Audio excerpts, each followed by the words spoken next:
Bonjour. Je suis ravie de vous avoir encore aujourd'hui pour notre moment de méditation. Que Dieu vous bénisse. Sans plus tarder, nous allons rappeler que nous sommes en train de méditer avec notre lecteur de la Bible, un manuel de lecture de la Bible quotidienne, édité par la Ligue pour la lecture de la Bible.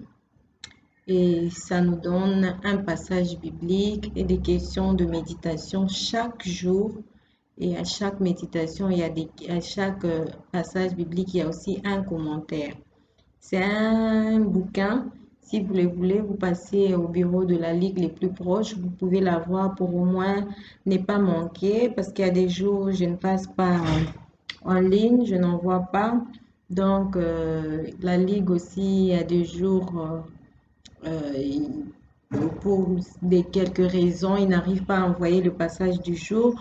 Donc, il vous est avantageux d'avoir votre propre manuel chaque année, au début de l'année ou la fin de l'année. Et vous commencez déjà à vous procurer pour l'année qui vient. C'est vraiment conseillé et ça va vous aider à grandir spirituellement. Nous allons prier. Seigneur Jésus, nous sommes devant ta face pour méditer et parler de toi. Parle à notre cœur afin que nous puissions écouter les merveilles de ta loi, afin que cela puisse nous faire grandir. Dispose nos cœurs, dispose notre esprit à t'écouter.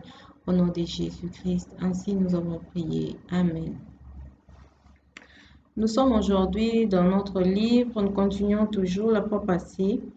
La dernière vidéo, c'était sur 1 Pierre. Aujourd'hui, nous sommes sur 2 Pierre, le chapitre 1. Nous allons aller jusqu'au verset 10. Je reprends. 2 Pierre, chapitre 1. 2 Pierre, chapitre 2, du premier verset au 10e verset. Il y a eu parmi les peuples de faux prophètes. Et il y aura de même parmi vous des faux docteurs qui introduiront des sectes pernicieux et qui, régnant le maître qui les a rachetés, attireront sur eux une ruine soudaine. Plusieurs les suivront dans leur dissolution et la voie de la vérité sera calomniée à cause d'eux. Par cupidité, ils trafiqueront de vous au moyen des paroles trompeuses, eux que menace depuis longtemps la condamnation et dont la ruine n'y sommeille point. Car si Dieu n'a pas épargné les anges qui ont péché, mais s'il les a précipités dans les abîmes des ténèbres et les réserve pour les jugements, s'il n'a pas épargné l'ancien monde, mais s'il a sauvé Noé, lui, huitième, ce prédicateur de la justice, lorsqu'il fit venir le déluge sur un monde d'impies, s'il n'a condamné à la destruction et réduit en cendres les villes de Sodome et de Gomorrhe, les donnant comme exemple aux impies à venir, et s'il a délivré les justes Lot, profondément attristés de la conduite de ces hommes sans frein dans leur dissolution, car ces justes qui habitaient au milieu d'eux tourmentaient journellement son âme juste à cause de ce qu'ils voyaient et entendaient de leurs œuvres criminelles. Le Seigneur sait délivrer de l'épreuve les hommes pieux et réserver les injustes pour être punis au jour du jugement. Ceux surtout qui vont après la chair dans un désir d'impureté et qui méprisent l'autorité. Audacieux et arrogants, ils ne craignent pas d'injurier les gloires. Tandis que les anges supérieurs en force et en puissance ne portent pas contre elles des jugements injuriés devant le Seigneur. Nous venons de lire notre passage du jour et nous allons passer à notre temps de méditation. La première question, c'est une question que nous devons toujours nous poser chaque jour à chaque méditation. Chaque fois que nous méditons, nous n'oublions pas de nous poser la question selon laquelle, de quoi ou de qui nous parle ce verset. Et nous allons passer à notre réponse à cette question, de quoi ou de qui nous parle. Ce passage nous parle des faux prophètes et des faux docteurs. On nous parle des faux prophètes et des faux docteurs qui s'introduiront parmi nous. On nous dit, on nous parle aussi comme personnage, on nous parle aussi de plusieurs peuples qui avaient suivi des faux docteurs, qui vont le suivre aussi. On nous parle aussi des peuples. On nous a parlé aussi indirectement des Lotz que Dieu a épargné de cendres de feu dans la ville de Sodome et Gomorrhe. On nous a parlé aussi de Noé qui a été sauvé du déluge. On nous parle aussi, je suis en train de voir,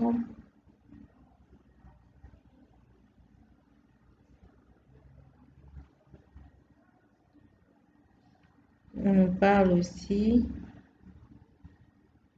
on nous parle aussi des anges, les anges qui ont péché et qui ont été précipités dans les abîmes des ténèbres que Dieu n'a pas épargnés. On nous parle aussi de l'ancien monde. Comme de quoi, hein? Là, je suis déjà en train de répondre à la question de quoi. Donc, pour répondre à la question de quoi, il y a aussi les anges. Les anges, plutôt, il y a aussi l'ancien monde. L'ancien monde, il y a aussi la ville de Sodome et Gomorrhe. Et il y a aussi, on nous parle aussi au verset 9. Au verset 9, on nous parle aussi des hommes pieux. On nous parle des hommes pieux. On nous parle aussi, comme personnage, on nous parle aussi des justes, les injustes. On nous parle des hommes injustes au verset 9.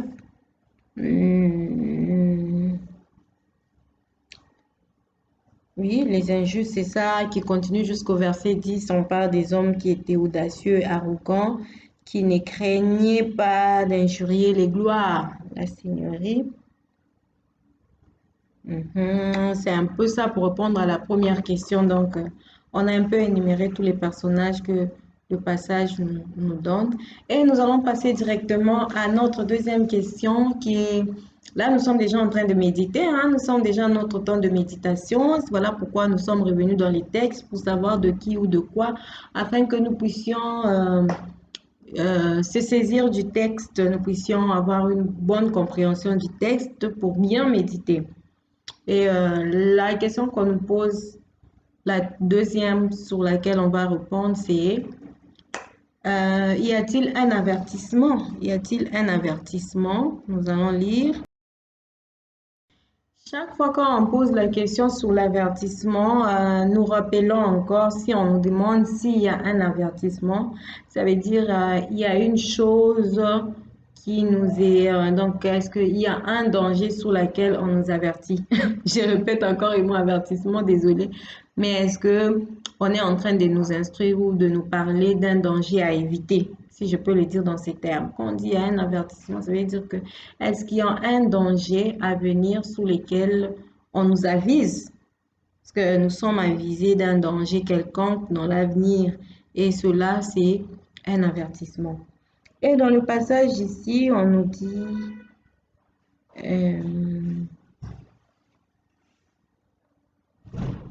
il y aura de même, hein, il y aura de même parmi vous des faux docteurs qui introduiront des sectes pernicieux et qui, régnant le maître qui les a rachetés, attireront sur eux une ruine soudaine.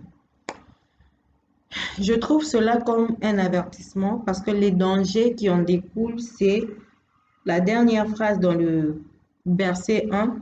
On dit, ils attireront sur eux une ruine soudaine. C'est un danger.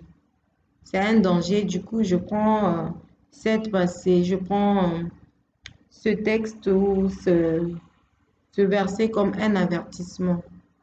Ces faux prophètes, ces faux docteurs, donc les faux enseignants, ils viendront avec des faux enseignements. Ce n'est pas qu'ils seront ignorants de vrais enseignements. On dit qu'ils vont renier. Renier quelque chose, c'est le savoir, mais refuser de le confesser ou refuser de le dire. Ils connaîtront la vérité, mais ils ne voudront tout simplement pas l'enseigner. Ils voudront détourner les peuples, ils voudront enseigner des choses, ils voudront régner même le maître qui les a rachetés. C'est le maître qui nous a rachetés ou qui a racheté, c'est le Seigneur Jésus-Christ dont on parle. Il s'agit du Seigneur Jésus-Christ qui est le maître que les faux docteurs euh, ne voudront pas enseigner. Et les dangers que courent ces faux prophètes, c'est être jetés dans les temps de feu et une ruine soudaine qui les attend. C'est les temps de feu simplement. Quel malheur. Et aujourd'hui, faisons tout pour ne pas renier. Enseignants, chers enseignants, l'avertissement que le Seigneur nous donne aujourd'hui, c'est que restons enseignants, enseignants, n'introduisons pas les gens dans les sectes pernicieux. N'enseignons pas chaque fois que dans le message nous réunions le Seigneur Jésus-Christ. Ça, chaque fois que nous enseignons un message qui ne tourne pas sur le Seigneur Jésus-Christ, nous sommes en train de le renier en fait. Nous sommes en train de faire autre chose que ce qu'il nous a demandé. Il veut que nous puissions proclamer son nom. Dans nos enseignements, veillons à proclamer son nom. Veillons à ne jamais renier le nom du Seigneur Jésus-Christ dans nos enseignements, chers docteurs.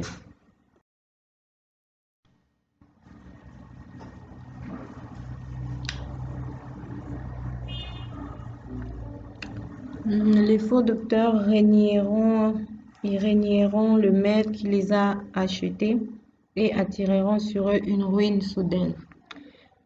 Donc, si vous êtes enseignant, sachez enseigner selon, comme on était en train de le dire, sachez enseigner selon la parole de Dieu, selon la droiture. Et si nous voyons bien ces faux enseignants, ils étaient en train d'attirer par leur évangile, ils cherchaient au fait l'argent. Si on voit au verset, si on descend jusqu'au verset 10, on dit...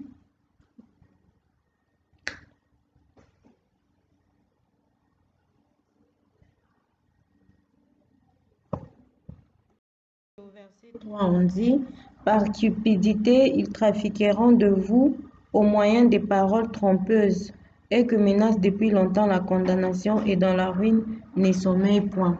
Ça veut dire par l'amour de l'argent, ils vont trafiquer des paroles trompeuses. Ils vont chercher quelles sont les paroles qui peuvent vous plaire, quelles sont les choses que vous aimez bien. Donc, c'est un danger aussi, c'est un avertissement qu'on nous avertit que dans ces derniers temps, on aura des docteurs, des faux docteurs. Ils vont chercher des paroles qui nous plaisent, des paroles que nous aimons souvent entendre. Et pour ça, ils vont chercher à nous soutirer de l'argent. Donc, c'est un avertissement. Et cet avertissement est pour nous qui allons écouter ces faux docteurs, mais cet avertissement est aussi pour ceux qui veulent enseigner, pour les enseignants. Si vous voulez chercher l'argent, les enseignants, les docteurs, les pasteurs ou autres, ceux qui utilisent l'évangile comme leur moyen de se trouver l'argent, on vous donne aussi cet avertissement que vous êtes en train de vous attirer une ruine. Vous êtes en train de vous ruiner vous-même parce que votre place est dans les temps de feu. Lorsque tous nous voulons enseigner l'évangile, enseignons l'évangile en annonçant le Seigneur, en ne reniant pas le Seigneur Jésus-Christ. Et deuxièmement, en ne cherchant pas à trafiquer l'évangile pour avoir les moyens, pour avoir l'argent ou pour avoir comment subvenir à nos besoins. L'évangile n'est pas notre moyen de subvenir à nos besoins. Pour subvenir à nos besoins, c'est le travail. C'est le travail et ce n'est pas l'évangile. Et si vous faites ça, il y a un avertissement. On dit que depuis longtemps, on dit que eux que menacent, on dit que eux depuis longtemps et que menacent depuis longtemps la condamnation et dont la ruine ne sommeille point. Ça veut dire que ces gens qui donnent des messages trompeurs, ces gens, ils sont déjà la ruine ne sommeillera point. Ou Dieu, ils ne resteront pas impunis, ces gens-là. On peut les voir aujourd'hui se réjouir, avoir l'argent, passer ici, passer par-ci, par-là. On ne peut pas les citer, mais nous savons quand même que c'est une période où nous sommes en train de, la période que nous sommes en train de passer, c'est une période où nous passons par tout cela. Et tous ceux qui ont mal au cœur de voir ces choses se réaliser, mais ils se disent pourquoi Dieu a autorisé cela, mais pourquoi Dieu laisse les gens partir et tout ça. Mais la parole de Dieu vient nous avertir aujourd'hui que nous ne sommes pas obligés de les suivre. Parce que de un, ce sont les gens qui sont condamnés à une ruine, mais ils veulent attirer aussi d'autres personnes avec eux. Donc, soyons instruits, soyons prudents parce que la Bible l'a dit déjà, la Bible nous a déjà avertis. Donc, ouvrons les yeux et voyons qu'est-ce qu'on est en train de nous enseigner. Pour savoir que c'est un faux docteur, on dit que et qui régnant les maîtres qui les a rachetés. Il renie Jésus-Christ. Et deux, régner Jésus-Christ, c'est régner toute sa parole. Sa parole dit ceci, tu enseignes cela, c'est régner. Et deuxièmement, il cherche à trafiquer par des paroles, il cherche à trafiquer le message. Il cherche à trafiquer le message. Du coup, quand nous voyons cela, sachant que nous avons affaire aux faux docteurs, comme autrefois on dit, il y a eu parmi les peuples de faux prophètes, oui, mais aujourd'hui aussi, à part les faux prophètes, nous avons aussi les faux docteurs. On dit, il y aura de même parmi vous des faux docteurs qui introduiront des sectes pernicieux et qui, régnant les maîtres qui les a rachetés, attireront sur eux une ruine. Ils ont une fin. C'est pas éternel et ne sont pas là juste et puis ça va passer comme ça. Non, Dieu les réserve une punition. Nous allons continuer notre méditation. La deuxième question qu'on nous pose, c'est quelle vérité Dieu me révèle-t-il à travers le passage que je viens de lire? Est-ce qu'il y a une vérité que Dieu me révèle en lisant tout le passage? Lorsque j'ai eu, comme je le dis souvent, dès que vous trouvez de vérité ou des réponses à ces questions, ce que j'ai dit, ce n'est pas tout. Ce n'est pas tout. Vous pouvez aussi trouver certaines vérités qui pourront aussi nous construire, que vous pouvez aussi partager. Vous pouvez aussi partager. Moi, je partage selon ce que le Seigneur me donne. Vous avez peut-être trouvé plus, mais pour gagner en temps, je vais devoir partager juste le deux, mais je vais à la question, quelle vérité Dieu me révèle-t-il à travers le passage? Si on commence du verset 4 jusqu'au verset, on peut parler du verset 8, on parle des gens que Dieu n'a pas épargnés, des choses mauvaises qui se sont passées dans les anciens temps, que Dieu a puni et dont les justes ont été épargnés. C'est une vérité. La vérité est que le Seigneur ne punit pas en même temps les justes et les injustes. Tous ceux qui commettent le mal seront punis. Et Dieu va toujours délivrer les faibles restes, les gens qui décident de lui être fidèles, de lui être agréables.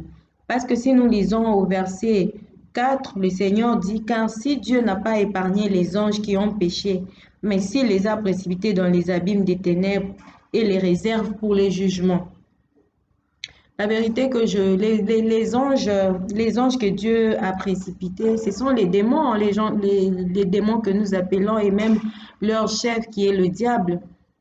Du fait qu'ils ont péché, Dieu ne les a pas épargnés. Eux, ils étaient anges, ils participaient même à sa gloire. Ils étaient là au ciel, face à face avec notre Dieu. Mais Dieu ne les a pas épargnés pour cela. À combien plus forte raison?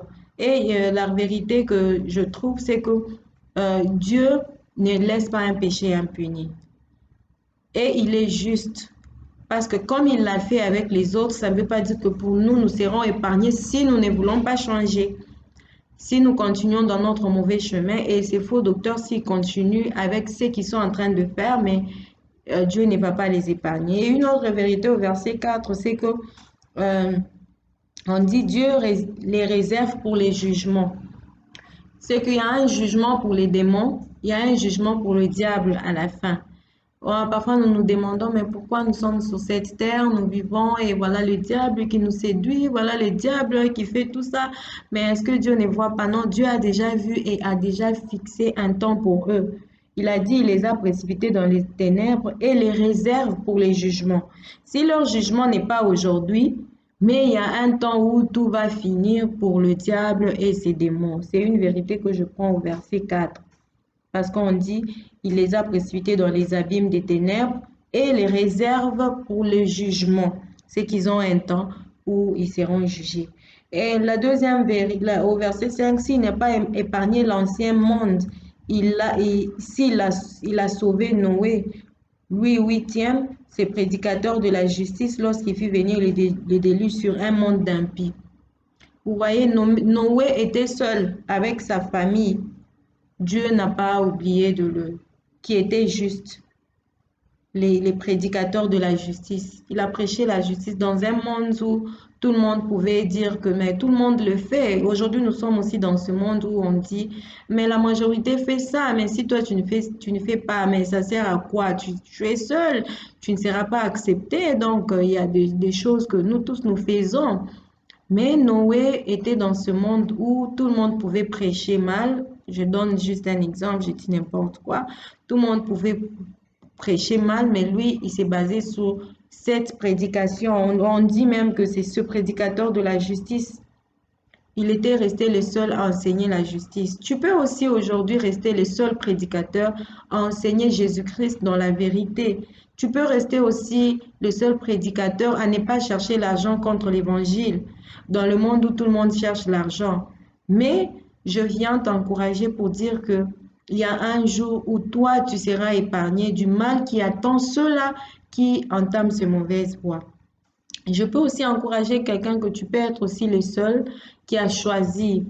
Si on sait seulement de parler des fausses doctrines, on parle aussi de notre façon de vivre, de notre relation avec les Seigneurs. Tu peux aussi être dans les milieux où tu es la seule personne qui accepte de perdre, la seule personne qui accepte de se priver, mais pour la gloire du Seigneur. Je viens t'encourager qu'un jour, il y a une récompense pour toi. Il y a une récompense pour toi. La vie sur cette terre est éphémère, mais la vie éternelle, on l'appelle éternelle, c'est d'éternité, d'éternité. Voilà, nous naissons et nous mourrons. L'autre meurt à 20 ans, 20, 30 ans. Ça ne promet pas au fait. Nous n'avons que peu de temps, nous sommes des passagers sur la terre, mais il y a une vie éternelle qui nous attend. Soyons fidèles parce que le Seigneur promet une récompense à ceux qui accepteront de le suivre. Et on nous a parlé de plusieurs personnes, de la destruction de Noé, et plutôt de la destruction de la vie de Sodome et Gomorrhe, que Dieu n'a pas épargné.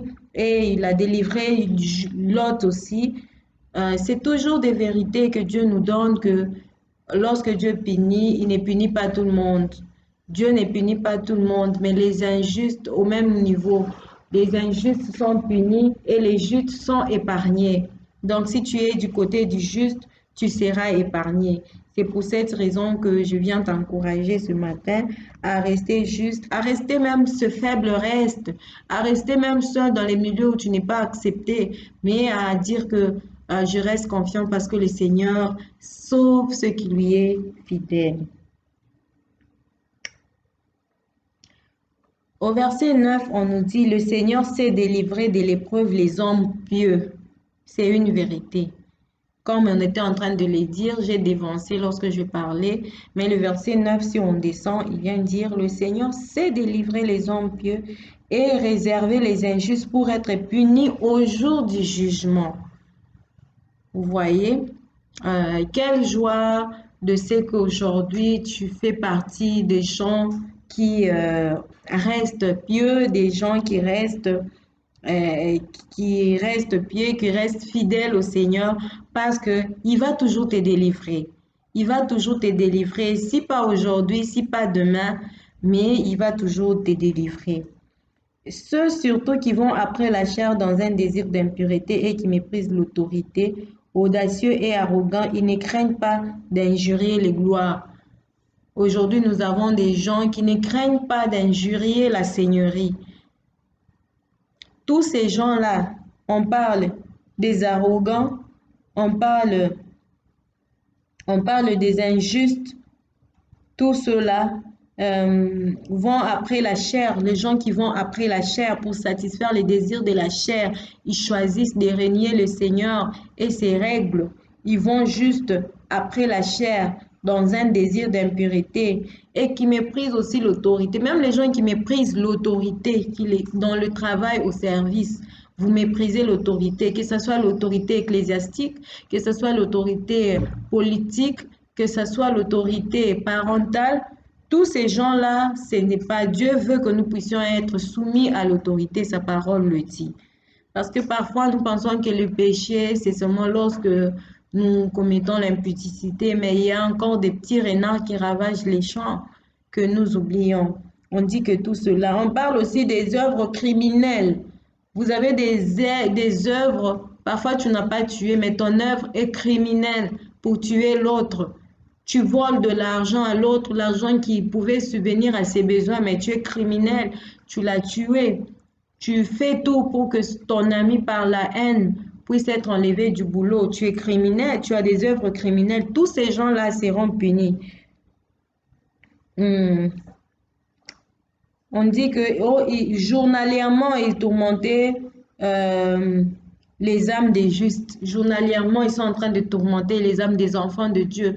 Vous êtes dans un milieu, vous tourmentez les autres par votre comportement, par votre façon de faire. Vous voulez les tourmenter. Tous ces gens-là, leur place est dans le jugement. Et dans les jugements, devant le Seigneur, tous ces gens-là seront jugés. C'est un peu ce que nous avons retenu de la méditation d'aujourd'hui. Nous répétons que nous étions dans 2 Pierre, chapitre 1, le verset, et de 2 Pierre, chapitre 2, verset 1 au verset 10. La dernière des choses, c'est que pour ma prière, y a-t-il quelque chose que Dieu me montre pour lesquels le remercier et le louer? Par rapport à ça, chacun peut prier selon le message, selon ce qui lui est enseigné par le Seigneur. S'il y a des avertissements, s'il y a des choses pour lesquelles lui remercier, peut-être tu ne connaissais pas ces choses. Aujourd'hui, après la méditation, tu viens de le connaître. Pour toi, ça sera peut-être un sujet de remerciement pour dire au Seigneur, mais merci, je ne savais pas que je courais à ces dangers. Et tu peux lui remercier. Et s'il y a des choses pour lesquelles obéir, tu obéis. Si les choses pour lesquelles lui formuler ta demande en prière, tu lui reformules ta demande, tu lui demandes de t'aider à découvrir, à être prudent lorsque ces faux enseignants pourront venir et aussi à t'aider à ne pas faire partie dans les jours à venir de ces faux prophètes. S'il faut se repentir, si déjà toi tu as entamé ces mauvais chemins, la liste est longue de tout ce qu'on vient de citer, pour toi la prière c'est une repentance, tu peux le faire. Donc, je ne veux pas dire qu'il y a une seule façon de prier, mais chacun, Dieu a parlé de sa manière selon son cœur. Alors, pour cela, tu vas prier selon que le Seigneur t'a parlé.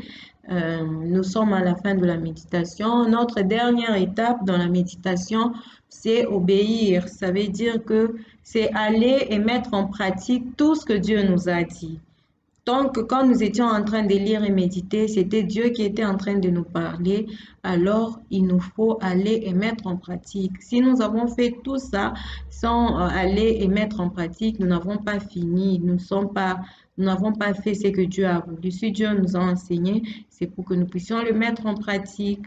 Donc, la dernière étape, c'est aller et mettre en pratique. C'est l'action, passer à l'acte, agir selon ce que nous avons prié, selon ce que vous avez prier aujourd'hui. Que Dieu vous bénisse. Bye bye.